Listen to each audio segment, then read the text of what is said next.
गुजरात विधानसभा में पहला कदम और सीधा वजीर आला यानी मुख्यमंत्री का तख्तोताज। दिल्ली में पहली दस्तक और सीधे वजीर आजम यानी प्रधानमंत्री का तख्तोताज। ऐसे बुलंद है नरेंद्र मोदी के सितारे।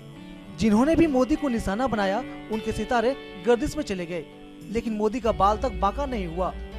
मोदी का पहला दांव और पहला कदम ही मील का पत्थर होता है और वही मील का पत्थर कामयाबी की गारंटी बन जाती है। नरेंद्र मोदी के इस बेमिसाल रूप से तो हर कोई वाकिफ है, लेकिन मोदी का एक दूसरा रूप भी है। मोदी भले सख्त दिखते हो, लेकिन वो बड़े भावुक इंसान भी हैं। उनके पास भी दिल है, उनकी आंखों से भी अश्क छलकते हैं, जिसका गवाह ऐतिहासिक सेंट्रल हॉल बना। जिसके दामन पर गुजरात दंगों की कालिख लगातार पोतने की कोशिश हुई, वो हमेशा नाकाम इसलिए ही हुआ क्योंकि मोदी ने हमेशा मानवीय मूल्यों को समझा और उनका सम्मान किया। इसलिए देश की सर्वोच्च अदालत से मोदी बेदाग निकले तो जनता की अदालत ने तो उन्हें कब का ही बरी कर दिया। मोदी मानवीय मूल्यों को मानते हैं, मोदी मानवता में यकीन रखते हैं, मोदी लोकतंत्र में यकीन रखते हैं। तभी तो संसद के गलियारों में कदम रखने से पहले उन्होंने अपना मत्था टेक कर उस मंदिर का सजदा किया जिसने एक चाय वाले को देश का प्रधानमंत्री बनाया। मोदी दिल से संसद को लोकतंत्र का मंदिर मानते हैं। मोदी कहते हैं कि संसद लोकतंत्र का मंदिर है, जहां हर कोई बराबर है, चाहे वो एक चाय बेचने वाला ही क्यों न हो।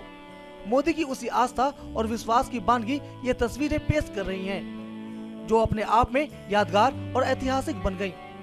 आज तक किसी ने इस कदर संसद का सजदा नहीं किया होगा। 129 साल पुरानी कांग्रेस के किसी भी नेता ने कभी इस कदर शीश नहीं झुकाए होंगे, लेकिन मोदी जो करते हैं वो अपने आप में पहला और अनोखा होता है। ये तस्वीर यूं ही ऐतिहासिक नहीं है।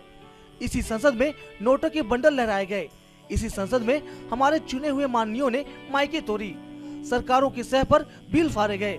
कई बार लोकतंत्र की आत्मा को तार तार किया गया। देश शर्मसार हुआ दुनिया के सामने और अपनी नजरों में, लेकिन संसद पर मत्था टेक कर मोदी ने ये बताने की कोशिश की, यही संसद लोकतंत्र के उन दिमकों को बाहर का रास्ता दिखाएगी और एक न एक दिन दुनिया के सबसे बड़े लोकतंत्र में भी अच्छे दिन आएंगे। बकौल मोदी, लोकतंत्र से बेहतर व्यवस्था दुनिया में कुछ और नहीं। R24 न्यूज के लिए कृष्णकांत की रिपोर्ट।